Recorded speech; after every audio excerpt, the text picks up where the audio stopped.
I সকলে সোহে ছুটে রবকে করে নাও রাজি। আলহামদুলিল্লাহি রাব্বিল আলামিন ওয়াসসালাতু ওয়াসসালামু আলা সাইয়্যিদিল মুরসালিন আম্মা বা'দ ফাআউযু বিল্লাহি মিনাশ শাইতানির রাজীম বিসমিল্লাহির রহমানির রহিম আসসালাতু ওয়াসসালামু আলাইকা ইয়া রাসূলুল্লাহি ওয়া আলা আলিকা ওয়া আসহাবিকা ইয়া হাবিবাল্লাহ আসসালাতু ওয়াসসালামু আলাইকা ইয়া নবিয়্যাল্লাহি ওয়া আলা আলিকা ওয়া আসহাবিকা ইয়া নূরাল্লাহ। মাদানী চ্যানেলের দর্শকবৃন্দ, দেখছেন অনুষ্ঠান রমজানের ডাক। আপনাদেরকে শুভেচ্ছা জানাচ্ছি আমাদের এই অনুষ্ঠানের পক্ষ থেকে, যে যেখান থেকে শরীক হয়েছেন।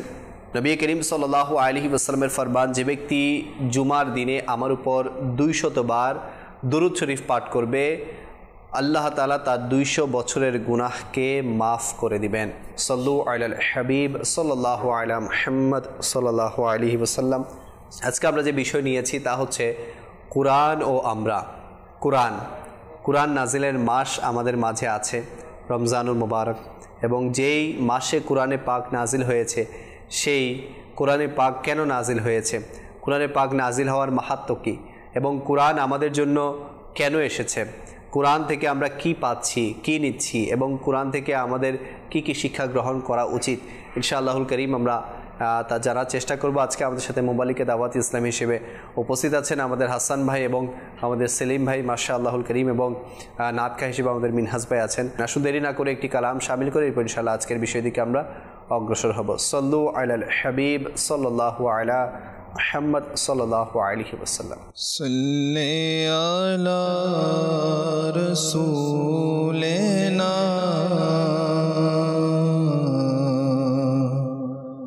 সাল্লি আলা মুহাম্মদ সাল্লি আলা রাসূলিনা সাল্লি আলা মুহাম্মদ সাল্লি আলা করিমিনা সাল্লি আলা মুহাম্মদ। আমি মদিনাতে যাব,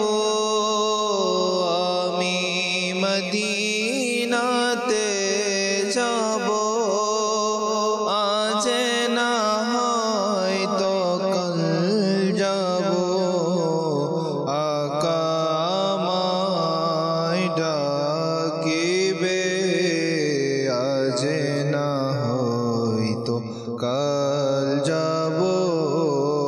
সাল্লি আলা রাসূলিনা সাল্লি আলা মুহাম্মাদিন সাল্লি আলা করিমিনা সাল্লি আলা মুহাম্মাদিন।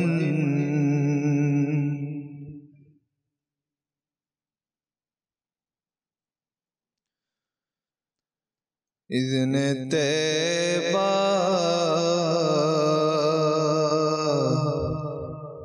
মুঝে সরকার মদীনা দে দো, ले चले मुझे, ले चले मुझे को जो तैबा वो सफीना दे दो, ले चले मुझे को जो तैबा वो सफीना दे दो। इज़्ने तैबा मुझे सरकारे मदीना दे दो, इज़्ने तैबा का इज़्ने तैबा मुझे सरकार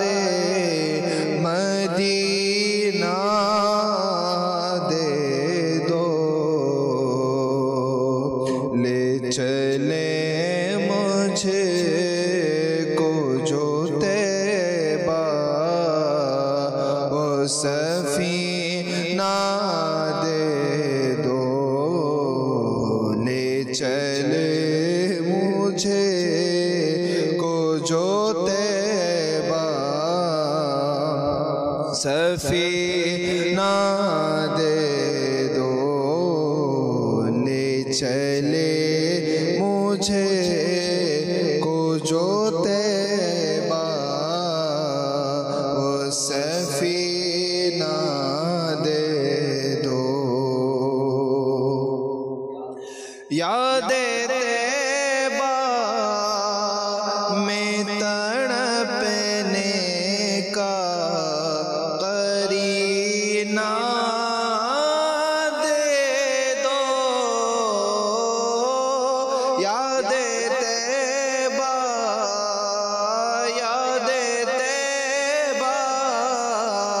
میں تڑپنے کا قرینہ دے دو چشم تر سوز جگر شاہ مدینہ دے دو چشم تر سوز جگر شاہ مدینہ دے دو لے چلے مجھے کو جو طیبہ وہ سفینہ دے دو چارے یاروں کا تمہیں واسطہ دیتا ہوں شاہ چارے یاروں آقا چارے یاروں کا تمہیں واسطہ دیتا ہوں شاہ اپنا غم مجھے کو شاہ مدینہ دے دو اپنا غم مجھے کو شہنشاہ مدینہ دے دو وقت آخر ہے چلی جان رسول اکرم وقت آخر ہے چلی جان رسول اکرم ایک جھلک میرے سلطان مدینہ دے دو ایک جھلک میرے سلطان مدینہ دے دو اذن طیبہ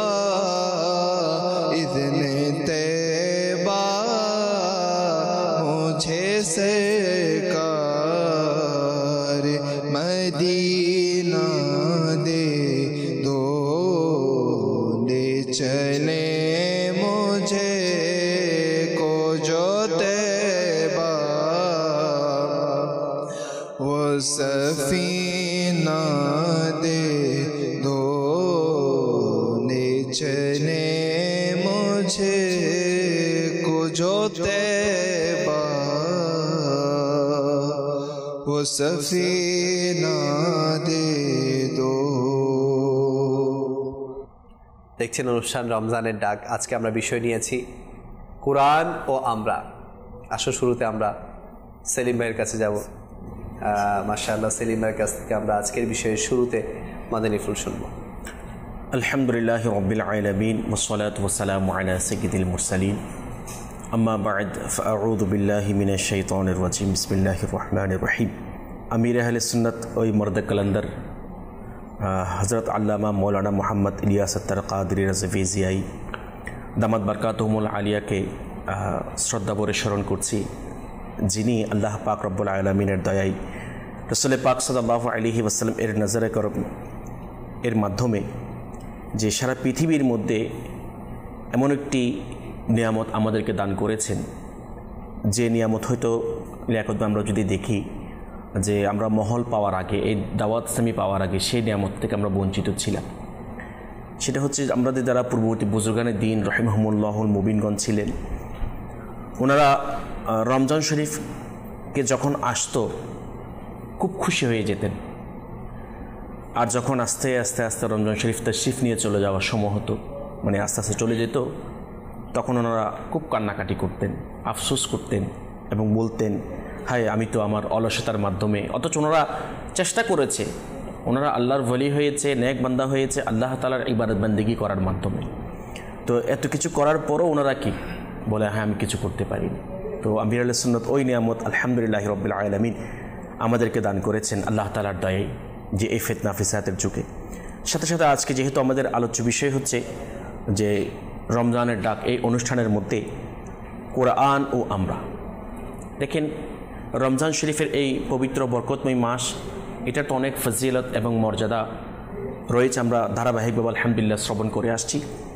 সাথে সাথে এই মাসের আরেকটি অন্যতম একটি মর্যাদা, সেটা হচ্ছে যে আল্লাহ পাক রব্বুল আলামিন 23 বছর রাসূল পাক সাল্লাল্লাহু আলাইহি ওয়া আলিহি ওয়াসাল্লামের যে নবুয়ত প্রকাশ করার পরে, এলান করার পরে 40 বছর বয়স থেকে শুরু করে যে শেষ নিঃশ্বাস ত্যাগ করা পর্যন্ত, যে এই হায়াতে জিন্দিগির মধ্যে আল্লাহ পাক রব্বুল আলামিন প্রেক্ষাপট অনুযায়ী, অবস্থা অনুযায়ী, যে এই পবিত্র 30 পারা কালামুল্লাহ শরীফ রাসূল পাক সাল্লাল্লাহু আলাইহি ওয়া আলিহি ওয়াসাল্লামের মাধ্যমে এই রমজান শরীফের মধ্যে বিশেষ করে বিল খুসুস লাইলাতুল কদরের রাতে, যেটা একটা বেদ মোতাবেক যে নাজিল করা হয়েছে। তো এটা হচ্ছে কোরআনের মাস, এবং এই কোরআন শরীফ এটা এমন একটি কিতাব, যে কোরআন শরীফ কিয়ামতের ময়দানে আমাদের জন্য সুপারিশ করে। সুবহানাল্লাহ। এটা এমন একটি কিতাব যে কোরআন শরীফ ঘরের মধ্যে, যে ঘরের মধ্যে তিলাওয়াত করা হবে, যে কোরআন শরীফকে ঘরের মধ্যে রাখা হবে, সম্মান করা হবে, তাজিম করা হবে, ওই ঘরের মধ্যে আল্লাহ পাক রব্বুল আলামিন অসংখ্য অগণিত রহমত এবং বরকত দান করবে। দেখেন, ওই কারণে ইসলামের দ্বিতীয় খলিফা হযরত সাইয়েদনা উমর ফারুক আযম রাদিয়াল্লাহু তাআলা আনহু নিঃসন্দেহে জান্নাতি ছিলেন। যে ওনার দৈনন্দিন যে কাজকর্ম ছিল, এর মধ্যে কিছু একটি উত্তম আখলাক ছিল, যে কাজ ছিল সেটা হচ্ছে সকালে যখন উঠতেন, নামাজ শেষ করতেন, তখন উনি রুমে গিয়ে পবিত্র কালামুল্লাহ শরীফ নিতেন, ওটাকে চুমো দিতেন, চোখে লাগাতেন, জড়িয়ে ধরতেন, এবং ওখান থেকে ফৈজ বরকত হাসিল করতেন। তাহলে যে এই কোরআন শরীফ আল্লাহ পাক রব্বুল আলামিন আমাদের জন্য হেদায়েত শরীফ নাজিল করেছেন, যার মধ্যে কোনো সন্দেহ নেই, এবং যে কোরআন শরীফের মধ্যে কোনো বান্দা যদি যার্রা পরিমাণ যদি সন্দেহ করে, তাহলে সাথে সাথে তার ঈমান চলে যাবে। এবং এই পবিত্র কালামুল্লাহ শরীফের সন্দেহ নাই ব্যাপারে আল্লাহ পাক শুরুতেই সূরা বাকারার যে যালিকাল কিতাবু লা রাইবা ফি, যার মধ্যে কোনো সন্দেহ নেই, এবং হুদাল্লিল মুত্তাকিন, যারা মুত্তাকি তাদের জন্য আল্লাহ পাক রব্বুল আলামিন এই কোরআন শরীফ হেদায়েত শরীফ নাজিল করেছেন। আচ্ছা, এবং সাথে সাথে এই যে দৈনন্দিন দুনিয়ার মধ্যে কিয়ামত পর্যন্ত যা কিছু হবে, এবং কিয়ামতের ময়দানে যা কিছু হবে, যাই কিছু আল্লাহ সৃষ্টি জগতের মধ্যে হবে, আল্লাহ পাক রব্বুল আলামিন এই কোরআন শরীফের মধ্যে সমস্ত কিছু লিপিবদ্ধ করে দিয়েছেন। এবং এই কোরআন শরীফ যে আমাদের যারা আকিবিয়তগণ রয়েছেন, ইমামগণ রয়েছেন, মাযহাবের ইমামগণ রয়েছেন, মুহাদ্দিসগণ রয়েছেন, মুফতিগণ রয়েছেন, তাদেরকে আমরা পথ প্রদর্শক হিসেবে আমরা বলি, এবং তাদের দেখানো পথে আমরা চলার জন্য চেষ্টা করি। ওনারা এই যে এই কোরআন শরীফ থেকে গবেষণা করার মাধ্যমে, স্টাডি করার মাধ্যমে আলহামদুলিল্লাহ রাব্বিল আলামিন আমাদের জন্য যে সূক্ষ্ম যে মাসালাগুলি রয়েছে, বিষয়গুলি রয়েছে ইসলামের, যে ওই বিষয়গুলি আমাদের সামনে উপস্থাপন করেছে। তো যেহেতু আজকে আমাদের আলোচ্য বিষয় হচ্ছে কোরআন ও আমরা, এখন লিয়াকত ভাই, আমরা এতক্ষণ পর্যন্ত কোরআন পাকের ফজিলত সম্পর্কে শুনলাম, এটা আল্লাহ তাআলার পক্ষ থেকে আমাদের জন্য অনেক বড় নিয়ামত, যে আমাদের জন্য সুপারিশ করবেন, আমাদের জন্য কি করবেন, একটি রাওয়ায়াত বলি, এরপর ইনশাআল্লাহ বাকি বিষয়ের দিকে আসছি। হযরত মুসা কালিমুল্লাহ আলা নবিয়্যিনা ওয়া আলাইহিস সালাতু ওয়াস সালামকে আল্লাহ পাক রব্বুল আলামিন ইরশাদ করছেন, হে কালিমুল্লাহ, যে আমি উম্মত মুহাম্মাদি সাল্লাল্লাহু আলাইহি ওয়াসাল্লাম, আমার রাসূল পাক সাল্লাল্লাহু আলাইহি ওয়াসাল্লামের উম্মতদেরকে দুইটি নূর দান করেছেন। কয়টি নূর? দুটি নূর। তো মুসা কালিমুল্লাহ আলাইহিস সালাতু ওয়াস সালাম আল্লাহ পাকের দরবারে আরজ করলেন, হে বারি তাআলা, দুটি নূর কি, আলো কি? তখন আল্লাহ পাক রব্বুল আলামিন ইরশাদ করছেন, দুটি নূরের মধ্যে একটি নূর হচ্ছে রমজান শরীফের নূর, সুবহানাল্লাহ, আর দ্বিতীয় নূরটি হচ্ছে কোরআনে পাকের নূর। কয়টি নূর? দুটি নূর। এটা বলার পর আল্লাহ পাক ইরশাদ করছেন, এবং দুটি অন্ধকার আমি দিয়েছি, যে এই দুটি নূরের কারণে ওই দুটি অন্ধকার দুর্বৃত হয়ে যায়। সুবহানাল্লাহ। তখন মুসা কালিমুল্লাহ আলাইহিস সালাতু ওয়াস সালাম আল্লাহ পাকের কাছে প্রশ্ন করলেন, জিজ্ঞাসা করলেন, হে বারি তাআলা, যে ওই দুটি অন্ধকার কি কি? তখন আল্লাহ পাক রব্বুল আলামিন ইরশাদ করছেন, একটি হচ্ছে কবরের অন্ধকার, আরেকটা হচ্ছে কিয়ামতের ময়দান। আল্লাহু আকবার। তাহলে এই রাওয়ায়াতের মাধ্যমে যে আমরা জানতে পারলাম আল্লাহ পাক রব্বুল আলামিন রাসূল পাক সাল্লাল্লাহু আলাইহি ওয়াসাল্লামের উম্মত হওয়ার কারণে আমাদের উপর কত দয়া করেছেন, কত ইহসান করেছেন। যে এই কবরের অন্ধকার আল্লাহ ভালো জানেন, আমরা তো এখনো যাইনি, যারা গিয়েছেন তারাই জানেন যে এই কবরের অন্ধকারটা কেমন ভয়ঙ্কর হতে পারে। আচ্ছা, এই যে কিয়ামতের ময়দানের এবং জাহান্নামের আগুন যে প্রজ্বলন করতে করতে যে এখনো কালো আকার ধারণ করেছে, এখন কালো, জাহান্নাম কি কালো, কালো, যে কালোর কোনো মেসাল দুনিয়ার মধ্যে নেই, উদাহরণ নেই। তাহলে ওই দুটি অন্ধকার থেকে আল্লাহ পাক রব্বুল আলামিন আপনাকে আমাকে বাঁচানোর জন্য দুটি নূর দান করেছেন। একটা হচ্ছে রমজান শরীফের নূর, আর একটা হচ্ছে পবিত্র কালামুল্লাহ শরীফের নূর। তাহলে এই নূর দুটিকে আমরা যদি যথাযথভাবে সম্মান করি, তাজিম করি, এটার হক আদায় করি, তাহলে ইনশাআল্লাহুল কারীম ওই মুসিবত দুটি থেকে, অন্ধকার দুটি থেকে আল্লাহ পাক রব্বুল আলামিন এই দুটি নূরের ওসিলায়, নূরের বদলতে আমাদেরকে আল্লাহ পাক হেফাজত করবেন, এবং সাথে সাথে সবচেয়ে যেটা প্লাস পয়েন্ট আমাদের জন্য সুপারিশ করবেন। একটি রাওয়ায়াত আমি শুরুতে বলেছি, আবার বলছি, যে কোরআন শরীফ এবং রমজান শরীফ, রমজানুল মুবারকের মাস, যে ওই ব্যক্তিদের জন্য সুপারিশ করবেন কিয়ামতের ময়দানে যারা এই নিয়ামত পেয়ে যথাযথ সম্মান করেছেন, ইজ্জত করেছেন এবং এর হক আদায় করেছেন। তাহলে রমজান শরীফ এবং কোরআন শরীফ উভয়টা নূর, এই নিয়ামত ওই বান্দার জন্য কিয়ামতের ময়দান এবং কবরের মধ্যে কি করবেন? সুবহানাল্লাহ, সুবহানাল্লাহ। হাসান ভাই দুটি নূরের কথা বলেছেন, রমজান শরীফের নূর এবং কোরআনের নূর আল্লাহ পাক আমাদেরকে দিয়েছেন। কোরআনের নূর, জি আলহামদুলিল্লাহ, আমার হুজুর যেটা বলেছেন, কোরআন হচ্ছে হেদায়েত, অর্থাৎ নির্দেশিকা স্বরূপ আল্লাহ তাআলা আমাদের জন্য নাযিল করেছেন। তো হেদায়েত এবং নির্দেশিকা যে এটা আমাদের জন্য রয়েছে, এ ব্যাপারে একটি আয়াত সূরা বাকারার 185 নম্বর আয়াতের মধ্যে পাওয়া যায়। বিসমিল্লাহির রহমানির রহিম, শাহরু রমাদানাল্লাযী উনজিলা ফীহিল কুরআন হুদাল লিন-নাসি ওয়া বাইয়িনাতিম মিনাল হুদা ওয়াল ফুরকান। এর অনুবাদ হচ্ছে, এটা রমজান মাস, এই মাসে কোরআনুল কারীম নাজিল করা হয়েছে, আর এই কোরআনের মধ্যে রয়েছে মানুষের জন্য হেদায়েতের পথ নির্দেশিকা, আর কি রয়েছে, মীমাংসার সুস্পষ্ট বাণীসমূহ এই কোরআনের মধ্যে রয়েছে। আর হুজুর এই কোরআনুল কারীমের মধ্যে যে বলা হচ্ছে এটা হেদায়েত, মানুষের নির্দেশিকা, এটা বলা হচ্ছে এখানে এমন এমন নির্দেশিকা দেওয়া হয়েছে যে নির্দেশিকার মাধ্যমে মুমিন এবং কাফিরের মধ্যে পার্থক্য হয়ে যায়, হালাল ও হারামের মধ্যে পার্থক্য হয়ে যায়। আর এই নির্দেশিকা এটা একটা অপূর্ণ বিষয় নয়, পরিপূর্ণ একটা বিষয়, ছোটখাটো বিষয় না, বিশাল একটা বিষয়।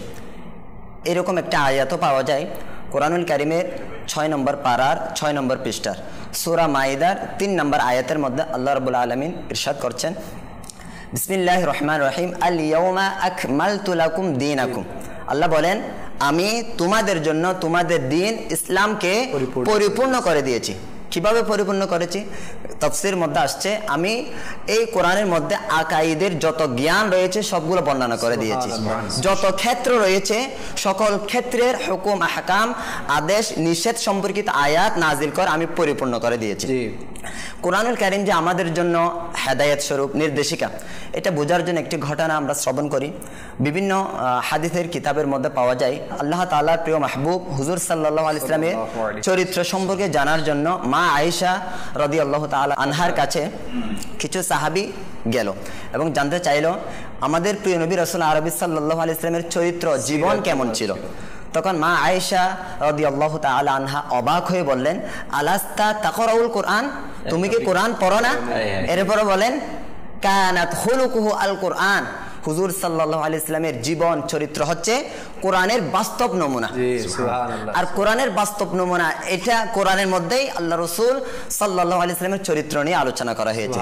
21 নম্বর পারা সূরা আহজাবের 21 নম্বর আয়াতের মধ্যে আল্লাহ রাব্বুল আলামিন ইরশাদ করেন, বিসমিল্লাহির রহমানির রহিম, লাকাদ কানা লাকুম ফি রাসূলিল্লাহি উসওয়াতুন হাসানা, নিশ্চয় নিশ্চয় তোমাদের জন্য রাসূল সাল্লাল্লাহু আলাইহি ওয়াসাল্লামের অনুসরণই উত্তম। সুবহানাল্লাহ, সুবহানাল্লাহ। আল্লাহ রাসূল সাল্লাল্লাহু আলাইহি ওয়াসাল্লামের অনুসরণ করার মাধ্যমে আমরা অবশ্যই দুনিয়ার মধ্যেও সফলতা অর্জন করব, আখিরাতের মধ্যেও সফলতা অর্জন করব। আল্লাহ রাসূল সাল্লাল্লাহু আলাইহি ওয়াসাল্লামের অনুসরণের মাধ্যমে আল্লাহ তাআলার ভালোবাসা আমরা অর্জন করব। আল্লাহ তাআলা আমাদের গুনাহগুলো মাফ করে দিবেন।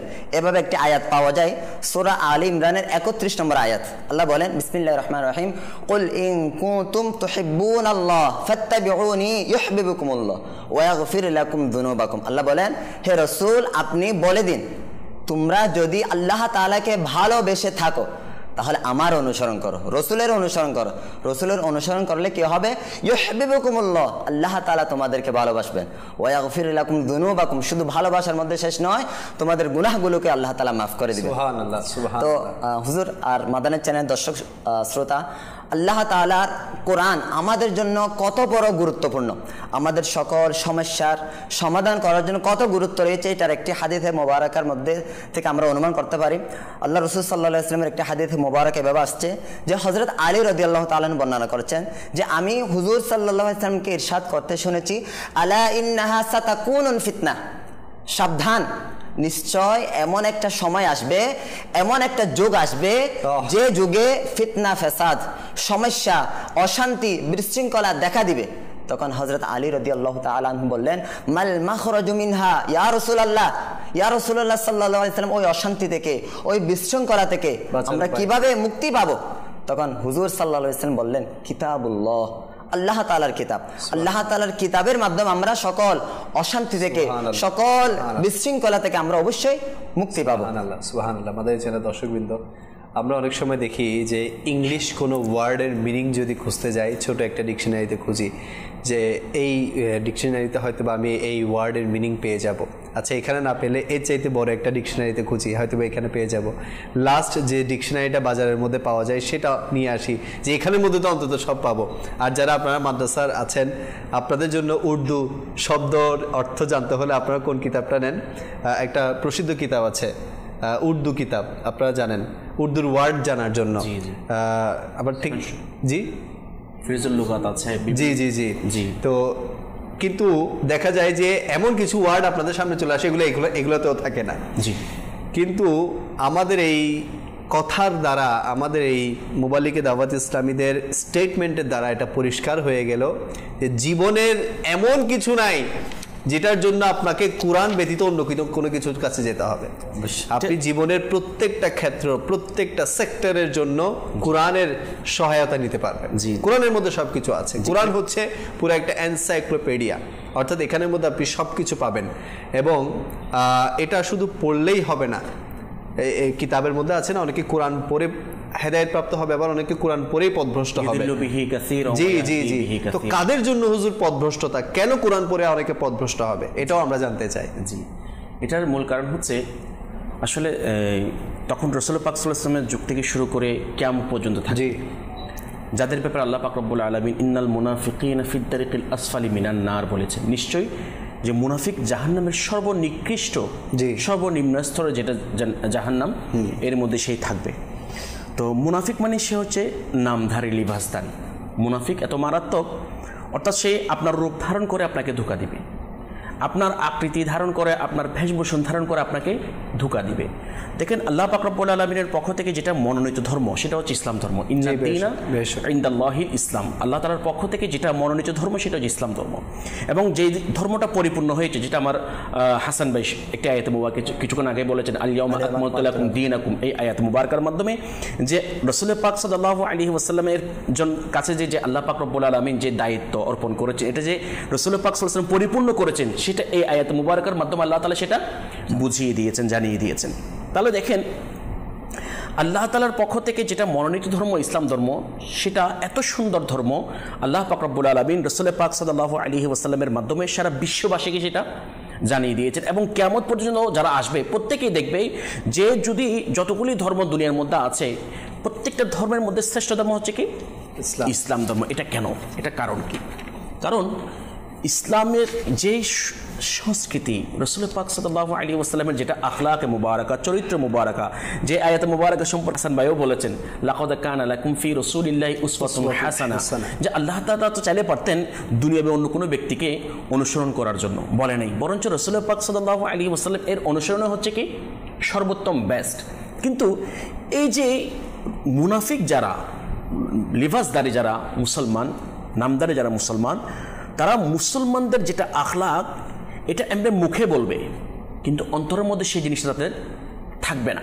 এমনি মুখে প্রকাশ করবে কিন্তু অন্তরের মধ্যে সেই ইসলামের সত্যতা পোষণ করে ইসলামের যে মূল নীতি রয়েছে, মূল আদর্শ রয়েছে রাসূল পাক সাল্লাল্লাহু আলাইহি ওয়াসাল্লাম, ওই আদর্শগুলিকে সে বয়কট করবে এবং ওই আদর্শগুলিকে সে আস্তে আস্তে মুসলমানদের আখলাক থেকে সে বের করে দিবে। এবং সবচেয়ে বড় বিষয় হচ্ছে মুসলমানের সবচেয়ে বড় সম্পদ হচ্ছে ঈমান। আর ঈমানের মূল ভিত্তি হচ্ছে আমার যেটা হাসান ভাই যে আয়াত মুবারাকা বলেছেন, রাসূল পাক সাল্লাল্লাহু আলাইহি ওয়াসাল্লাম এর মুহাব্বত ভালোবাসাই হচ্ছে ঈমানের মূল ভিত্তি। আর যারা নামদারি মুসলমান, লিবাসদারি মুসলমান, ইসলামকে ধ্বংস করার জন্য, মুসলমান জাতির ঈমানকে বরবাদ করার জন্য তারা রাসূল পাক সাল্লাল্লাহু আলাইহি ওয়াসাল্লামের যে মুহাব্বত ভালোবাসা সেটা আস্তে আস্তে তার অন্তর থেকে বের করে দিবে। পাশাপাশি যে আখলাকের ভাবে যে রাসূল পাক সাল্লাল্লাহু আলাইহি ওয়াসাল্লামের যে উত্তম চরিত্র আছে, ওই উত্তম চরিত্রগুলো আস্তে আস্তে সেটা বের করে দিবে। তো বের করে দেওয়ার মাধ্যমে এই যে ইউদুল্লু বিহি কাসীরা যখন বের হয়ে যাবে তখন কোরআন পাকের যেটা সঠিক অর্থ সে তুলবে না, তখন কোরআন পাকের অর্থের ভুল ব্যাখ্যা করবে, ভুল অর্থ সে মানুষের কাছে উপস্থাপন করবে। এবং কোরআন পাক একটি আয়াতে মুবারাকা নাজিল হওয়ার প্রেক্ষাপট আছে, শান নজুল যেটাকে বলা হয়, যে আল্লাহ পাক রব্বুল আলামিন এই ঘটনার প্রেক্ষাপট অনুযায়ী এই আয়াতে মুবারাকা নাজিল করেছেন। এখন আপনি সরল অনুবাদ পড়ে আল্লাহ তাআলা একটা কথা বলেছেন, এই কথা বলেছেন, কিন্তু এই কথাটা কেন বলেছেন এটা পিছনে নিশ্চয়ই কোনো একটা কারণ আছে, একটা প্রেক্ষাপট আছে। আপনি ওই প্রেক্ষাপট না জেনে, ওই কারণটা না জেনে আপনি সরল কথাটা বলেই বস ওই আকীদাটা, ওই বিষয়টা নিজেও মানছেন এবং সাথে সাথে অন্যদেরকে মানানোর জন্য সেটা বলছেন। তো ওই কারণে আল্লাহ পাক রব্বুল আলামিন বলছেন ইউদিল্লু বিহি কাসীরা ওয়া ইয়াহদি বিহি কাসীরা, যে এই কোরআন পাক যেটা একটা কোরআন হেদায়েতের জন্য প্রেরণ করা হয়েছে, যেতে কোনো সন্দেহ নাই, যার মধ্যে সমস্ত কিছু রয়েছে, কিন্তু এরপর আল্লাহ তাআলা বলছেন এই কোরআন পাক পড়ে অধিকাংশ মানুষ পথভ্রষ্ট হবে। এটা কেমন বিষয়? তার মানে পথভ্রষ্ট সেই হবে যার অন্তরের মধ্যে আমার নবীর মুহাব্বত থাকবে। পথভ্রষ্ট সেই হবে যার অন্তরের মধ্যে রাসূল পাক সাল্লাল্লাহু আলাইহি ওয়াসাল্লামের ব্যাপারে যে ইসলামিক যে আকীদা, বিশ্বাস, ঈমান যেটা বলা হয় ওটা পরিপূর্ণভাবে থাকবে না। যেখানে আরেকটা আয়াত মুবারাকা স্মরণ আসছে, আপনি বললেন আমি মুসলমান, আমি ইসলাম ধর্ম গ্রহণ করেছি। আল্লাহ তাআলা বলছেন ইয়া আইয়ুহাল্লাযীনা আমানু দুখুলু ফিস-সিলমি কাফা, হে ঈমানদারগণ পরিপূর্ণরূপে প্রবেশ করো ইসলামের মধ্যে। এখন আপনি ইসলামের কিছু নিয়ম নীতি আপনার মন গড়া, আপনার জন্য সহজ হবে সেগুলো মানলেন, যেটা সুবিধা সেটা মানলেন, আর যেটা সুবিধা নয়, আপনার ইচ্ছা মতো নয়, আর যে আপনার জন্য কষ্টকর হয়ে যাবে সেটা আপনি মানলেন না, সেমনটা করা যাবে না। তো মানলে পরিপূর্ণভাবে মানতে হবে। আর ঈমানের মূল যেটা ভিত্তি সেটা হচ্ছে আমার রাসূল সাল্লাল্লাহু আলাইহি ওয়াসাল্লাম। তো সেই জন্য যার অন্তরের মধ্যে আমার নবীর সচ্চা মুহাব্বত, আমার নবীর ব্যাপারে সঠিক আকীদা ঠিক থাকবে, তাহলে সে আল্লাহ তাআলার দয়ায় এই কোরআন পাক পড়ে হেদায়েত প্রাপ্ত হবে। আর এই কোরআন পাক তার জন্য হেদায়েতের কি আলো, নূর, হেদায়েত স্বরূপ। আর যার অন্তরের মধ্যে আমার রাসূল পাক সাল্লাল্লাহু আলাইহি ওয়াসাল্লামের মুহাব্বত, ভালোবাসা থাকবে না, গুস্তাখি থাকবে, শানে বেয়াদবি করবে, তাহলে এই কোরআন পাক পড়ে সে বেয়াদবি করবে, এই কোরআন পাক পড়ে সেই পথভ্রষ্ট হবে। অর্থাৎ আমার রাসূল পাক সাল্লাল্লাহু আলাইহি ওয়াসাল্লামের ব্যাপারে যে সমস্ত মর্যাদা সম্পন্ন আয়াতে মুবারাকা এগুলি সে দেখবে না, বরঞ্চ তার বিপরীত অর্থ করবে, বরঞ্চ তার বিপরীত অর্থটা ব্যাখ্যাটা নিজেও পড়বে এবং অন্যদের কাছে পৌঁছিয়ে দেবে। তো সেই জন্য যে এই যে এই কোরআন পাক ইউদিল্লু বিহি কাসীরা ওয়া ইয়াহদি বিহি কাসীরা, যে এই আয়াতে মুবারাকার প্রতি ভালো করে আমাদের দৃষ্টি দেওয়া দরকার, খেয়াল রাখা দরকার। আমরা মানে কোন দলের মধ্যে পড়ছি, যে এই কোরআন পাক পড়ে কি পথভ্রষ্ট হচ্ছি না হেদায়েত প্রাপ্ত হচ্ছি? এখানে তো আমাদেরকে সতর্ক হতে হবে না, যারা ধরেন আওয়াম, যারা সাধারণ পাবলিক, এরা এখন কোন কোরআনটা পড়বে? এরা তো বাজারে গিয়ে বলতেছে ভাই আমাকে একটা অনুবাদ সহকারে কোরআন দিন। এখন জনগণের জন্য বা সাধারণ পাবলিকের জন্য তো এটা দুঃসাধ্য হয়ে যাচ্ছে যে কোনটা আসল কোনটা নকল। আর নকল বলতেছি না, কিন্তু অনুবাদের ক্ষেত্রে হ্যাঁ, আমি তো বাজারে গিয়ে যে কোনো একটা কোরআন নিয়ে আসতেছি, অনুবাদ সহকারে সেটা পড়তেছি। আপনি দেখবেন এই রমজান মাস আসলে অনেক আপনি একটা অধিকাংশ অংশ একটা বড় একটা অংশ, সেটা শিক্ষিত সমাজ হোক যেটা হোক, কোরআন পড়ে এবং অনুবাদ সহকারে পড়ে। আচ্ছা, সে এসে আবার মানুষের মাঝে আড্ডার মধ্যে বা কোনো চায়ের দোকানে এসে বলে এই কোরআনের অর্থ এটা, এই কোরআনের অর্থ, এই নিজেই অর্থ করে, অর্থাৎ সেই যে অর্থটা পড়েছে সে কি আসলেই ওই অর্থ সঠিক কিনা।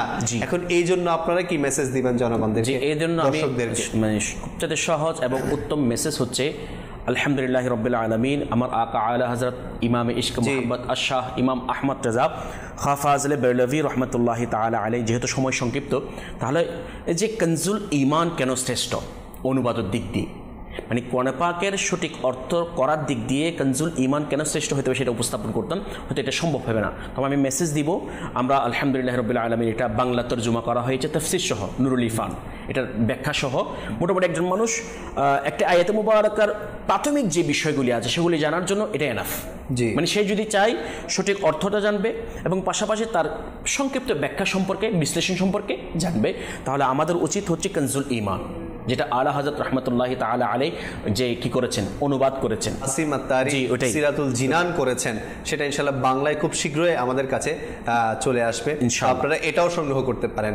আসলে দেখেন, আপনাকে অথেন্টিকটা নিতে হবে, বাজারে তো ভেজালও আছে, অথেন্টিকও আছে, এখন আপনাকে বিচার করে নিতে হবে যে কোনটা অথেন্টিক। আপনি যেভাবে ফলমূল কিনলে, মাছ মাংস কিনলে ভেজাল নাকি ভালো সেটা যাচাই বাছাই করেন, তো কোরআনের ক্ষেত্রে এই যে কোরআন এবং আমরা বর্তমান সময় আমরা এই কোরআন পাককে খেদমত কতটুকু করছি আলহামদুলিল্লাহ দাওয়াত ইসলামী। দেখেন এই যে কনজুল ঈমানের অনুবাদটা খুব সহজভাবে পিডিএফ আকারে এমনি তো মাকতাবাতুল মদিনা থেকে, লাইব্রেরি থেকে তো প্রকাশ করছে, প্লাস পাশাপাশি অনলাইনেও ফ্রি ডাউনলোড করার জন্য ব্যবস্থা করে দিয়েছেন। আচ্ছা, একজন তাফসীর সিরাতুল জিনান, যেটা 10 ভলিউম 10 খণ্ড বিশিষ্ট একটা তাফসীরের কোরআন ব্যাখ্যার, যে কোরআন শরীফের ব্যাখ্যা মুফতি কাসিম দামাত বারকাতুহুল আলিয়া করেছেন, উনি সাথে সাথে যে এর কোরআন পাকের অর্থটা সহজভাবে নুরুল ইরফান নামে মনে হয়তো যে সহজভাবে আমাদেরকে কি করেছেন, উপস্থাপন করেছেন। তা আমরা ইনশাল্লাহ লিয়াকত ভাই তো শুরুতেই বলে দিয়েছেন যে সুসংবাদ দিয়ে দিয়েছেন, খুব তাড়াতাড়ি এটার অনুবাদও আমরা পেয়ে যাবো, বাংলা পেয়ে যাবো ইনশাল্লাহ। তো আমি বলবো দর্শকদেরকে আমরা যে যাচাই বাছাই করার আগে, কোরআন পাক বাংলা অর্থ কেনার আগে যারা আশিকুর রাসূল আলেমীদ্বীন রয়েছেন তাদের কাছে যান, তাদের কাছে পরামর্শ করেন। আপনি চাইলে দাওয়াত ইসলামী যারা মুবাল্লিগ রয়েছেন তাদের সাথে পরামর্শ করতে পারেন যে আমি কোরআন পাকের কোন অনুবাদ সহ আমি কোরআনটা নিতে পারি।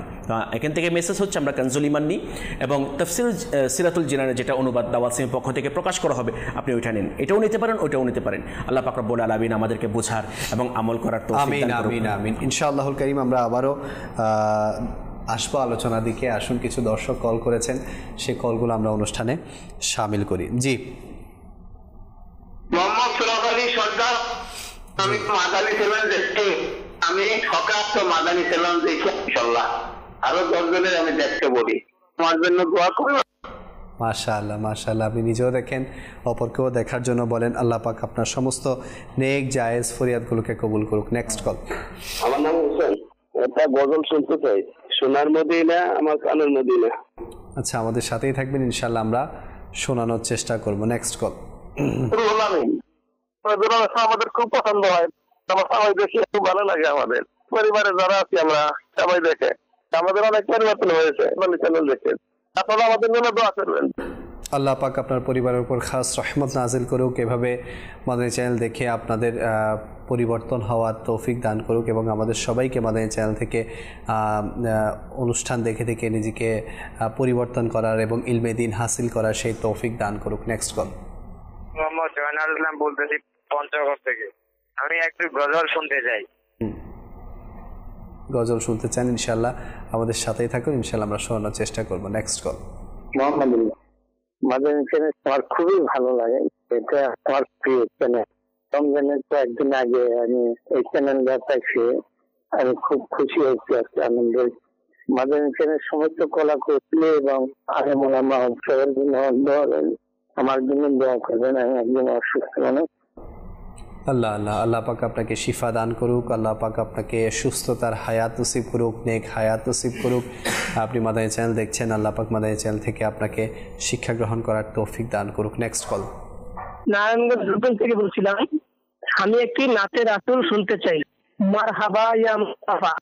আচ্ছা, ইনশাআল্লাহ আমরা চেষ্টা করব আপনি আমাদের সাথেই থাকবেন। দর্শকবৃন্দ, কল তো শুনে নিলাম, কলের মধ্যে অনেকে রিকোয়েস্টও করেছেন কালামের। ইনশাআল্লাহ কিছুক্ষণ পরে আমরা কালাম শুনবো। আসুন এর আগে রমজান সম্বলিত কিছু মেসেজ আপনাদেরকে একটি প্যাকেজের মাধ্যমে দেয়া হয়ে থাকে, সেই প্যাকেজটি অনুষ্ঠানে শামিল করি। সাল্লু আলাল হাবিব সাল্লাল্লাহু তাআলা আলা মুহাম্মদ সাল্লাল্লাহু আলাইহি ওয়াসাল্লাম। প্রিয় মাদানী চ্যানেলের দর্শকবিন্দু, আসুন আমরা শ্রবণ করি প্রিয় মুস্তফা সাল্লাল্লাহু আলাইহি ওয়াসাল্লাম এর 4টি বাণী। প্রথমত, বুখারী শরীফ হাদিস গ্রন্থের উদ্ধৃতিতে উল্লেখ, যার সারমর্ম হচ্ছে, নিশ্চয় জান্নাতে একটি দরজা রয়েছে যাকে রায়্যান বলা হয়। এটি দিয়ে কিয়ামতের দিন রোজাদাররা প্রবেশ করবে, তারা ব্যতীত অন্য কেউ প্রবেশ করতে পারবে না। বলা হবে, রোজাদাররা কোথায়? অতঃপর এসব লোক দাঁড়িয়ে যাবে, তারা ব্যতীত অন্য কেউ ওই দরজা দিয়ে প্রবেশ করবে না। যখন তারা প্রবেশ করে নেবে তখন দরজা বন্ধ করে দেওয়া হবে, তারপর ওই দরজা দিয়ে আর কেউ প্রবেশ করবে না।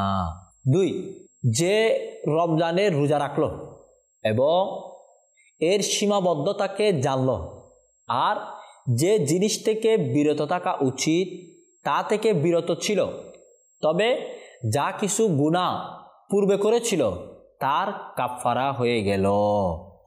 3, যে আল্লাহ তাআলার পথে একদিন রোজা রাখলো, আল্লাহ তাআলা তার চেহারাকে জাহান্নাম থেকে 70 বছর সফরের দূরত্বে করে দিবেন।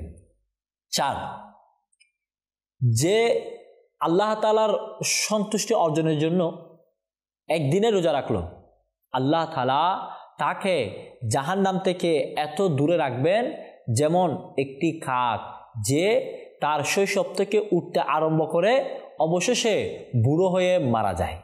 প্রিয় মাদানী চ্যানেলের দর্শকবৃন্দ, আল্লাহ রমজানুল মুবারকের রোজা পালন করার কেমন ফজিলত, তার জন্য জান্নাতের বিশেষ প্রবেশদ্বার নির্ধারণ করা হবে রোজাদারের জন্য। আল্লাহু আকবার, তার এই রোজা অতীতের গুনাহের কাফারা হয়ে যাবে। তার রোজাদারের এই রোজা পালন তার জাহান্নাম থেকে 70 বছরের দূরত্বে তাকে করিয়ে দেয়া হবে। এমন ফজিলত বরকত রমজান মাসের রোজা পালনকারীদের জন্য বিদ্যমান রয়েছে। তাই আমাদের উচিত রমজান রোজার মাধ্যমে অতিবাহিত করে এই ফজাইলগুলো অর্জন করার চেষ্টা করা। সাল্লু আলাল হাবিব সাল্লাল্লাহু তাআলা আলা মুহাম্মদ সাল্লাল্লাহু আলাইহি ওয়াসাল্লাম। সুবহানাল্লাহ, সুবহানাল্লাহ। রমজানের রোজার ফজিলত সম্পর্কে আমরা জানলাম। একটি মেসেজ আমি আপনাদেরকে দিতে চাই যে আপনারা সবাই জানেন দাওয়াত ইসলামী একটি অরাজনৈতিক সুফিবাদী সংগঠন, যেখানে বিভিন্ন ডিপার্টমেন্ট আছে। শুরুতেই যদি আমি বলি যে জামিয়াতুল মদিনা, যে জামিয়াতুল মদিনার মধ্যে অসংখ্য আলেমী দ্বীন এ পর্যন্ত তৈরি হয়েছে এবং অসংখ্য আলেমী দ্বীন সেখানে হওয়ার জন্য অধ্যয়নরত আছে এবং তাদেরকে অনেক জায়গায় অনেক মাদ্রাসায় আমাদের এখনও ফ্রিতে তাদেরকে পড়ানো হয় এবং ফ্রিতে তাদেরকে থাকা খাওয়ার ব্যবস্থা করা হয়। এই সব কিছু আপনাদের দান অনুদানের বদৌলতে হয় এবং আমাদের আলহামদুলিল্লাহ অসংখ্য মাদ্রাসাতুল মদিনা, যেখানে হিফজ ও নাজেরা করানো হচ্ছে, অসংখ্য হাফিজে কোরআন ইতিমধ্যেই বের হয়েছে এবং অসংখ্য হাফিজে কোরআন আছে যে তারা সম্পন্ন করে বের হবে এবং হাজারো আমাদের ফয়জানে মদিনা আছে, দারুল মদিনা আছে, এরপর আমাদের মাকতাবাতুল মদিনা আছে। এরকম অসংখ্য ডিপার্টমেন্ট যেগুলো আপনাদের দান অনুদানের বদৌলতে এই পর্যন্ত চলে আসছে, পরিচালনা হয়ে আসছে, আপনারা সকলেই জানেন। তো এই যে রমজান মাস, আলহামদুলিল্লাহ দাওয়াত ইসলামী এই রমজান মাসে একটি বড় অ্যামাউন্ট আপনাদের কাছ থেকে নিয়ে থাকে, বিশেষ করে আপনাদের জাকাতের অংশ, আপনাদের ফিতরার অংশ এবং যারা চাই যে ফ্রেশ টাকা দাওয়াত ইসলামীকে ডোনেট করবেন তারা নফল সদকা দিতে পারেন।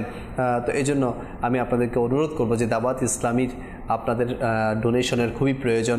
দাওয়াত ইসলামীকে ডোনেট করুন। এই যে মাদানী চ্যানেলের মাধ্যমে এত সুন্দর সুন্দর মেসেজ আপনারা পাচ্ছেন, আপনারা উপকৃত হচ্ছেন, প্রতিনিয়ত আপনাদের কল আসছে যে আপনারা উপকৃত হচ্ছেন। তো আপনারা কি চান না যে এটা আরও জারি থাকুক, কিয়ামত পর্যন্ত জারি থাকুক? তো এই জন্য আমি আপনাদেরকে বলবো যে আপনারা সঙ্গ দিন, দাওয়াত ইসলামীকে ডোনেট করুন। আল্লাহ তাআলা আমাদের সবাইকে বেশি বেশি দান সদকা করার তৌফিক দান করুক। আসুন, অনেকে কালামের রিকোয়েস্ট করেছেন, কালাম শুনে আসি। সোনার মদিনায় আমার প্রাণের মদিনা সব ভুলিব কিন্তু তোমায় ভুলতে পারি না সব ভুলিব কিন্তু তোমায় ভুলতে পারি না সোনার মদিনা আমার প্রাণের মদিনা সব ভুলিব কিন্তু তোমায় ভুলতে পারি না মদিনা সব ভুলিব কিন্তু তোমায় ভুলতে পারি না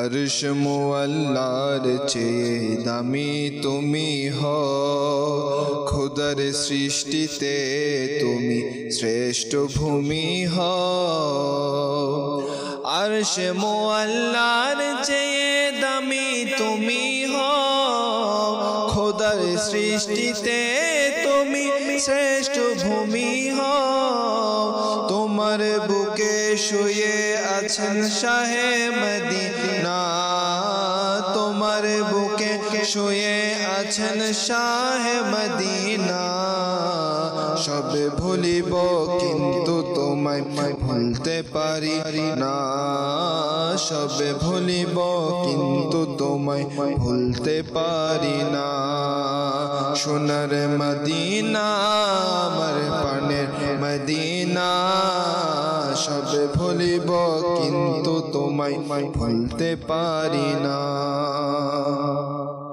यस्रिब नामेर तुमी छिले अलक्षणेर देश बड़ई मारात्मक जे छिलो तोमार परिवेश यस्रिब नामेर तुमी छिले अलक्षणेर देश बड़ई मारात्मक जे छिलो तोमार परिवेश नबीर ছোঁয়া পেয়ে হলে সোনার মদিনা নবীর ছোঁয়া পেয়ে হলে সোনার মদিনা সব ভুলিব কিন্তু তোমায় ভুলতে পারি না সব ভুলিব কিন্তু তোমায় ভুলিনি ভুলবো না ভুলতে পারি না ভুলিনি ভুলবো না ভুলতে পারি না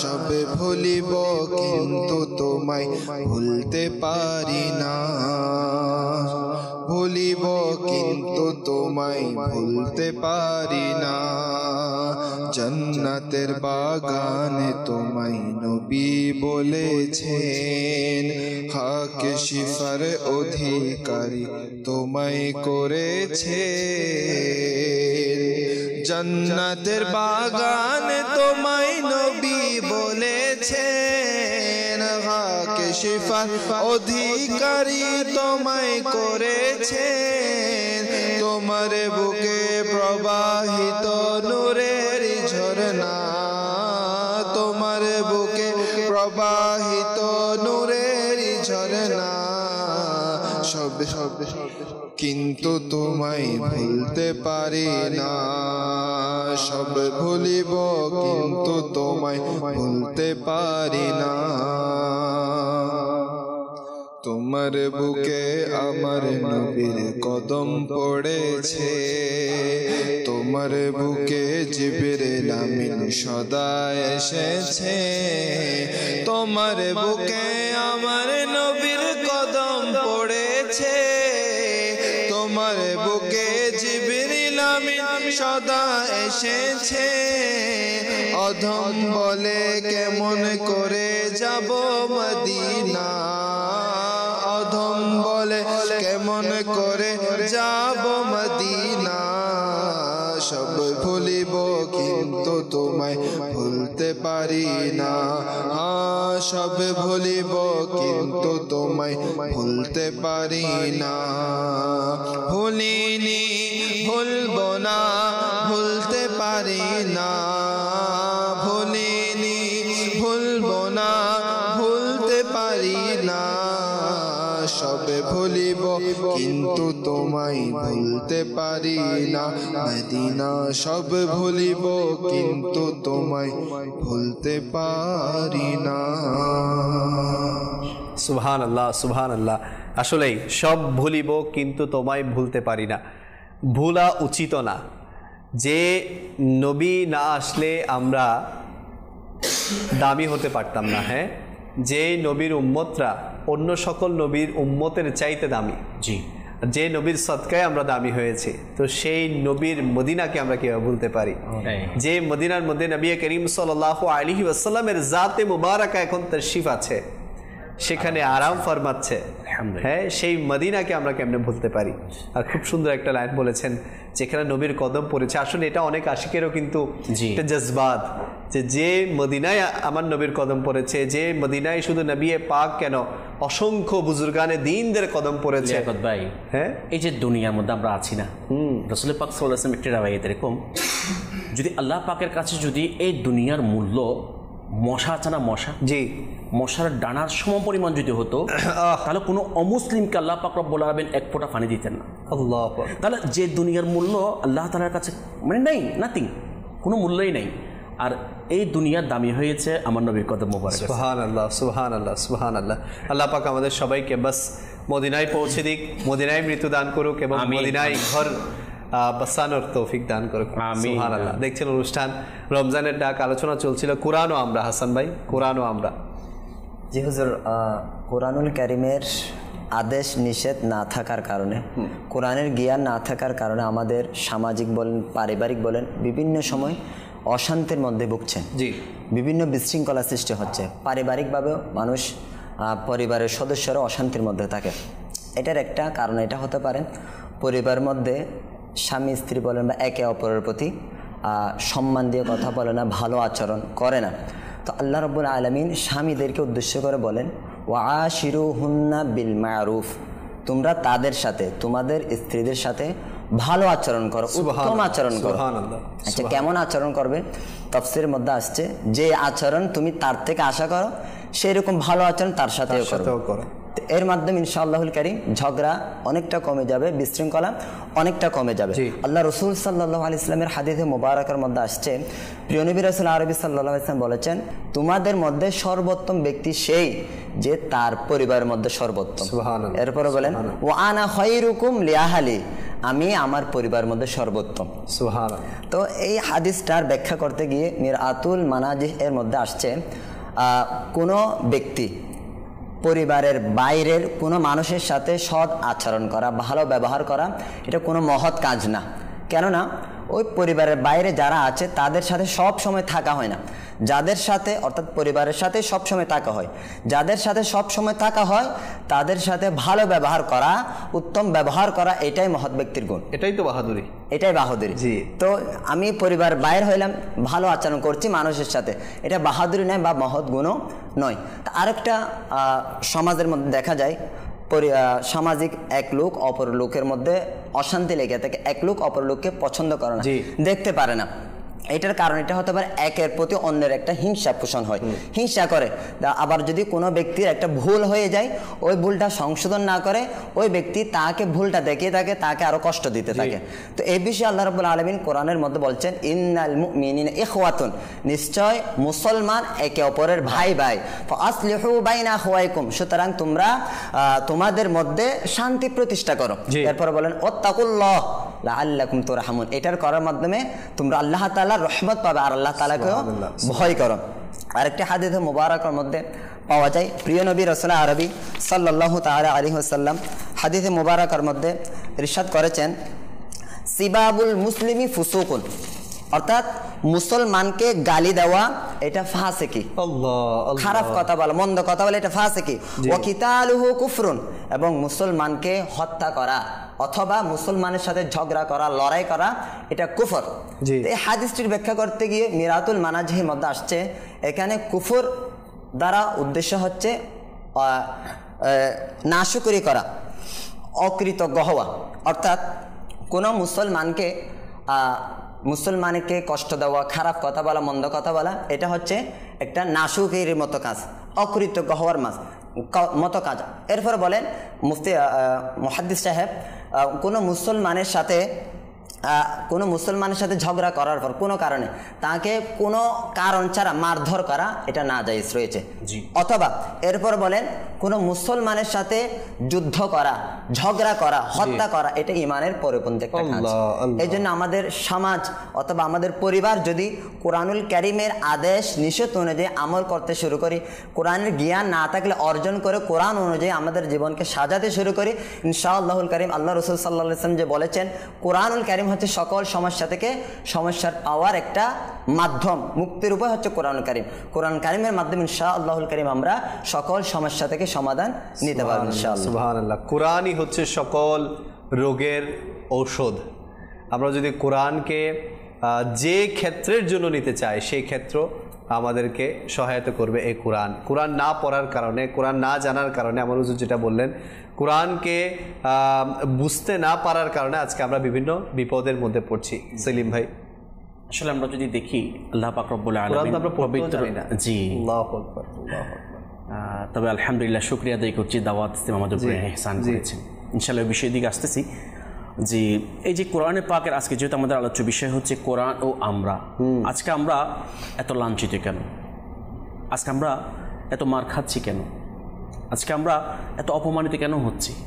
এটার কারণ হচ্ছে যে কোরআনের যেটা বিধান রাসূল পাক সাল্লাল্লাহু আলাইহি ওয়াসাল্লামের মাধ্যমে আল্লাহ পাক রব্বুল আলামিন আমাদের জন্য দিয়েছেন, অর্পণ করেছেন, আবশ্যক করেছেন, আজকে ওই কোরআনের সংবিধান যে বিধান, এই বিধান থেকে আমরা অনেক পিছিয়ে, অনেক দূরে, যার কারণে আজকে আমাদের এই অবস্থা। আল্লাহ পাক রব্বুল আলামিন কোরআন পাকের হুকুম মোতাবেক আমাদের হায়াতে জিন্দেগি অতিবাহিত করার তৌফিক দান করুন, আমিন।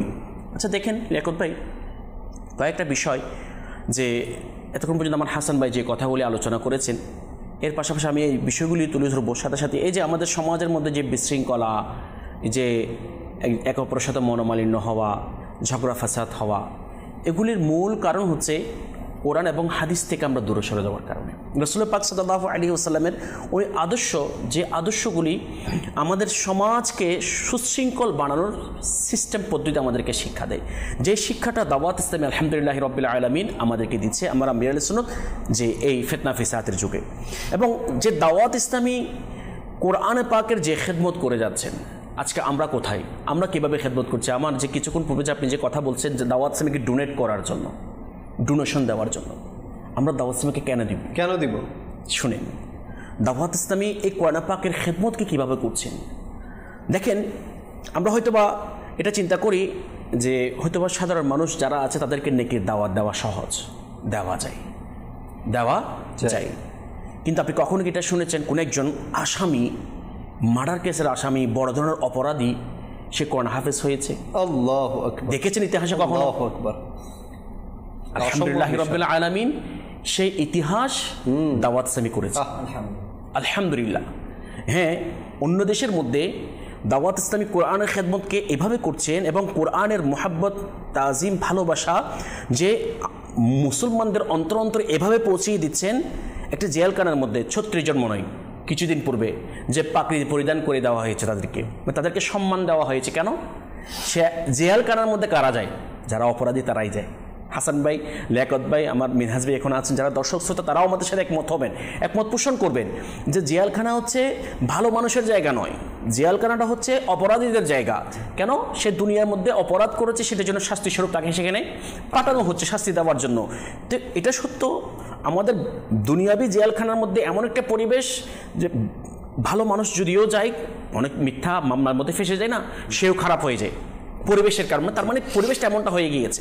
কিন্তু আলহামদুলিল্লাহ রাব্বিল আলামিন ওই পরিবেশের মধ্যে গিয়ে দাওয়াত ইসলামী কোরআনের খেদমতকে, কোরআনের এই মোহাব্বত, ভালোবাসাকে এমনভাবে সাধারণ মানুষের কাছে পৌঁছিয়ে দিচ্ছে যে সমস্ত ব্যক্তিরা একসময় অপরাধ করে জেলখানায় গিয়েছিল, আলহামদুলিল্লাহ রাব্বিল আলামিন সে অপরাধী ছিল, কিন্তু এখন হাফেজে কোরআন হয়ে সে জেলখানা থেকে বের হয়েছে। সুবহানাল্লাহ। তাহলে কেন আমরা দাওয়াত ইসলামীকে ডোনেট করব না? আলহামদুলিল্লাহ রাব্বিল আলামিন দাওয়াত ইসলামীকে অবশ্যই ডোনেট করেন, বরঞ্চ আরো বেশি করে করেন। কারণ এভাবে দাওয়াত ইসলামী আপনার আমার সারা পৃথিবীর মধ্যে প্রত্যেকটা রন্ধ্রে রন্ধ্রে আলহামদুলিল্লাহ কোরআন পাকের এই খেদমতকে আম করে দিচ্ছেন এবং জনসাধারণ মানুষের কাছে পৌঁছিয়ে দিচ্ছেন যারা কোরআন সহিহ শুদ্ধভাবে পড়তে জানে না। দেখেন, আগে আমরা কল্পনাও করি নাই, টেনশন করতাম, আচ্ছা কীভাবে শিখবো, আমি তো ব্যস্ত, চাকরি করি, আমি এই ব্যস্ততা কোরআন পাক শিখার ইচ্ছা পোষণ হচ্ছে কিন্তু সময় পাচ্ছি না, কোনো ওই ধরনের পরিবেশ তৈরি হচ্ছে না, সৃষ্টি হচ্ছে না। কিন্তু আলহামদুলিল্লাহ রাব্বিল আলামিন আমার আমির আহলে সুন্নাত হাজারো পন্থা আমাদের জন্য ব্যবস্থা করে দিয়েছেন। আপনি কোন দিকে চান? আপনি কি জামিয়াতুল মদিনায় ভর্তি হতে চান? যান, ওখানে কোরআন পাকের তিলাওয়াতের সহি শুদ্ধভাবে শেখানো হচ্ছে, ওখানে ভর্তি হয়ে যান। আচ্ছা, আপনি যদি বলেন আমি কোরআন হাফেজ হব, মাদ্রাসাতুল মদিনায় ভর্তি হয়ে যান। আপনি যদি বলেন আমি ব্যবসায়ী মানুষ, চাকরিজীবী মানুষ, কোরআন হাফেজও হতে পারবো না, জামিয়াতুল মদিনায় ভর্তি হতে পারবো না, মাদ্রাসাতুল মদিনায় হিফজ বিভাগে ভর্তি হতে পারবো না, আলহামদুলিল্লাহ ফাইজান অনলাইন একাডেমি আপনাদের খুলে দিয়েছেন এবং এটা তো আছে। আচ্ছা, আপনি বলছেন আমি এটাও পারবো না, আমার তো টাকা নাই। স্বাভাবিক, টাকারও প্রয়োজন, টাকা না, এখন আমি কি করব? আলহামদুলিল্লাহ রাব্বিল আলামিন যে প্রতিদিন ইশারার নামাজের পরে মুবাল্লিগরা কষ্ট করে গিয়ে গিয়ে সাধারণ মানুষদেরকে ফি সাবিলিল্লাহ কোরআন শেখাচ্ছে, তো কেন আমরা দাওয়াত ইসলামকে দিব না? দেখেন যে দাওয়াত ইসলামের এই টাকা, এই ডোনেট আলহামদুলিল্লাহ কোরআনের খেদমতের কাজে ব্যবহৃত হয় এবং কোরআন শেখানোর কাজে ব্যবহৃত হয়। দেখেন, আপনি দিয়েছেন কোরআন শেখানোর কাজে ব্যবহৃত হয়েছে, ফায়দা কি? এটা সুবিধা হচ্ছে, হয়তো আপনি সহিষ্ণুভাবে শিখতে পারেন না, আপনারও উচিত শিখা, কিন্তু আপনি শিখতে পারেন নাই, কিন্তু আপনি ডোনেট করেছেন একজন হাফিজ কোরআন বানানোর জন্য, একজন আলেমে দ্বীন বানানোর জন্য, একজন সাধারণ মানুষকে সহিষ্ণুভাবে মাদ্রাসাতুল মদিনা বাড়ায় বালাকেন, যেটা প্রাপ্তবয়স্কদের কোরআন শিক্ষা কোর্স, এটার মাধ্যমে একজন মানুষকে সহিষ্ণুভাবে কোরআন পাকের তেলাওয়াত শেখার জন্য আপনি ব্যবস্থা করে দিয়েছেন। ফায়দা হচ্ছে ওই যে কিয়ামতের ময়দানে যখন আপনি কেউ থাকবে না, একটা নেকির জন্য বেঁচে যাবেন, একটা বিষয়ের জন্য বেঁচে যাবেন, যার জন্য আপনি ডোনেট করেছেন, তাকে কোরআন পাক তেলাওয়াত সহিষ্ণুভাবে শেখার জন্য আপনি ব্যবস্থা করে দিয়েছেন, সে কিন্তু কিয়ামতের ময়দানে আপনাকে ভুলবে না, সে কিয়ামতের ময়দানে আপনার জন্য সুপারিশ করবেন। শুধু তাই নয়, এবং সে দুনিয়াতে যতদিন পর্যন্ত তেলাওয়াত করবে সেই তো সওয়াব পাবে, এবং ওই তেলাওয়াতের সওয়াব আপনিও পাবেন, কারণ আপনি সেই আর্থিকভাবে সহযোগিতা করার মাধ্যমে, যাকাত দেওয়ার মাধ্যমে, ফিতরা দেওয়ার মাধ্যমে, নফল সাদকা খায়রাত করার মাধ্যমে আপনি দাওয়াত ইসলামীকে সহযোগিতা করেছেন। দাওয়াত ইসলামী সেটাকে যেখানে উপযুক্ত মনে করে সেখানে খরচ করেছেন, মাদ্রাসাতুল মদিনায় খরচ করেছেন, জামিয়াতুল মদিনায় খরচ করেছেন, এবং বিভিন্ন দ্বীনি কাজের মধ্যে কি করেছেন? দাওয়াত ইসলামী খরচ করেছেন। তাও প্রত্যেকটা দ্বীনি কাজের মূল ভিত্তি হচ্ছে কোরআন। আপনি যদি দাওয়াত ইসলামীর যে যে দ্বীনি কাজ দেখেন, প্রত্যেকটা ডিপার্টমেন্টের কাজ দেখেন, মূল ভিত্তি হচ্ছে কি? কোরআন। কারণ কোরআনই হচ্ছে আমাদের সংবিধান, কোরআনই হচ্ছে আমাদের মূল ভিত্তি, কোরআনই হচ্ছে আমাদের সব কিছু। তো আমরা যদি কোরআন পাককে মোহাব্বত করি, ভালোবাসি এবং সহিষ্ণুভাবে তেলাওয়াত শেখার জন্য চেষ্টা করি, তাহলে বর্তমান ফিতনা ফিসাদের যুগে আমাদের জন্য সবচেয়ে বড় সহজ পন্থার মাধ্যম হচ্ছে দাওয়াত ইসলামী। আমরা দাওয়াত ইসলামের সাথে সম্পৃক্ত হয়ে যাই, এবং যাদের সম্ভব বাচ্চারা আছে তাদেরকে আমরা জামিয়াতুল মদিনায়, মাদ্রাসাতুল মদিনায় ভর্তি করে দিই। আর যদি এটা যদি সম্ভব না হয়, তাহলে আমরা ফাইজান অনলাইন একাডেমির মাধ্যমে আমরা যে অনলাইনের মাধ্যমে আমরা শেখার জন্য চেষ্টা করি, এবং যারা আমরা চাকরিজীবী এবং যারা ব্যবসায়ী সময় নেই তাদের জন্য প্রতিদিন ইশারের নামাজের পর প্রাপ্তবয়স্কদের কোরআন শিক্ষা কোর্স এটা করতে পারে। এবং রমজান শরীফের যেটা সবচেয়ে প্লাস পয়েন্ট, ইতিকাফ। আলহামদুলিল্লাহ। তো আমি বলবো আল্লাহ পাক রব্বুল আলামিন যে এই সহিহ শুদ্ধভাবে কোরআন শেখার যেটা একটা মেসেজ এবং যেটা একটা প্রচার প্রসার দাওয়াত ইসলামী করে যাচ্ছে, আমরা সবাই এটাকে সঙ্গ দিই এবং এটাকে মজবুতের সাথে আঁকড়ে ধরে রাখি। ইনশাআল্লাহ আমরা সহিহ শুদ্ধভাবে কোরআন পাকের তেলাওয়াত। সেলিম ভাই, অজুহাতের কিন্তু মানুষের শেষ নাই। মানুষ সবচেয়ে বড় বিষয় হচ্ছে মানুষের আগ্রহ। যদি আপনার আগ্রহ থাকে না, আপনি যে কোনো উপায়ে এই কোরআনে পাককে শিখতে পারতেন। নিজেদের ছোট ছোট বাচ্চাদেরকে কোরআনের মহব্বত দিন, কোরআনের ভালোবাসা দিন। এটা নবী পাকের ফরমান যে তোমরা তোমাদের বাচ্চাদেরকে, সন্তানদেরকে 3টি বিষয়ের শিক্ষা দাও। 1 আমার মহাব্বত, 1 আমার আহলে বাইতের মহাব্বত, এবং 3 কোরআনের মহাব্বত। তো আমরা যদি নিজের বাচ্চাদেরকে কোরআনের মহব্বত দিতে পারি। আচ্ছা, অনেক সময় দেখা যায় যে আমরা ছোটবেলায় আমরা অনেক সময় অনেক বক্তব্যে পাঠাই, আস্তে আস্তে যখন বড় হয় না আমরা এটা তদারকিতে রাখি না। এই যে আস্তে আস্তে কেন বড় হতে হতে সে ভুলে যায়, তদারকিতে না রাখার কারণে, এরপর সেটা প্র্যাকটিসের মধ্যে না রাখার কারণে, ডেইলি বাচ্চাদেরকে কোরআন পড়ার ব্যাপারে তাগিদ না দেওয়ার কারণে আজকে বড় হতে হতে একসময় যখন সে যখন গ্রাজুয়েশন কমপ্লিট করে বা সার্ভিস লাইনে চলে যায়, তখন বলে ভাই আমি তো কোরআন শিখছিলাম ছোটবেলায়, ভুলে গেছি। আল্লাহ তাআলা জি ইরশাদ করেছেন, ওয়াতলু মা উহিয়া ইলাইকা মিন কিতাবি রাব্বিক, তেলাওয়াত করুন, পাঠ করুন আপনার প্রতিপালকের কিতাব কোরআন, যা আপনার প্রতি প্রেরণ করা হয়েছে।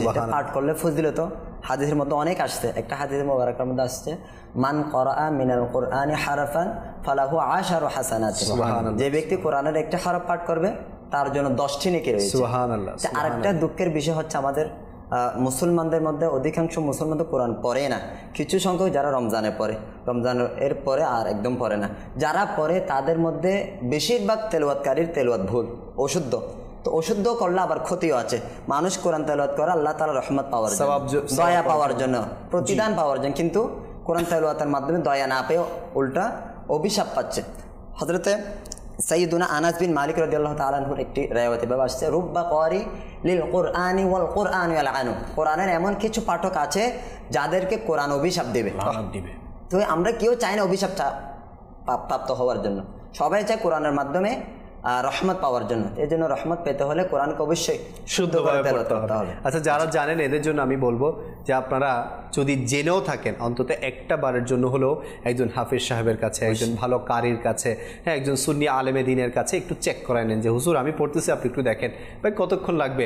আপনি যদি মনের মধ্যে একটা তাসাল্লি পেয়ে যান যে না আমি শুদ্ধ পড়তেছি, তাহলে এরপর আপনি কন্টিনিউ করেন, ইনশাল্লাহ এটা আপনার জন্য ফায়দা আর ফায়দা হবে।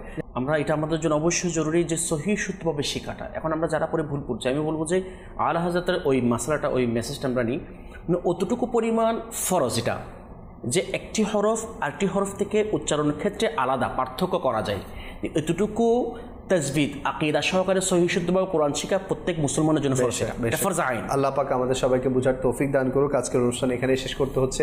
ইনশাআল্লাহ আগামীকাল আবারও আপনাদের সাথে উপস্থিত হব, আপনাদের সামনে উপস্থিত হব। আগামীকালের যে বিষয় সেটা হচ্ছে স্বার্থপরতা। আমরা প্রায় সময় অনেকের সাথে করে থাকি, তো এটা করলে কি ক্ষতি, দ্বীন ইসলাম আমাদেরকে এ ব্যাপারে কি ইরশাদাত করেছেন ইনশাআল্লাহ আমরা আগামীকাল শুনবো। বেশি বেশি নেকির কাজ করি, তিলাওয়াতে কোরআন করি, নফল ইবাদত করি, ইনশাআল্লাহ আল্লাহ পাকের দয়া আমাদের নসিব হবে। আপনাদের সুস্থতা কামনা করে আমরা এখানে শেষ করছি। সাল্লু আলাল হাবিব সাল্লাল্লাহু আলা মুহাম্মদ সাল্লাল্লাহু আলাইহি ওয়াসাল্লাম। হাই সকলে সোহে ছুটে রবকে করে নাও রাজি।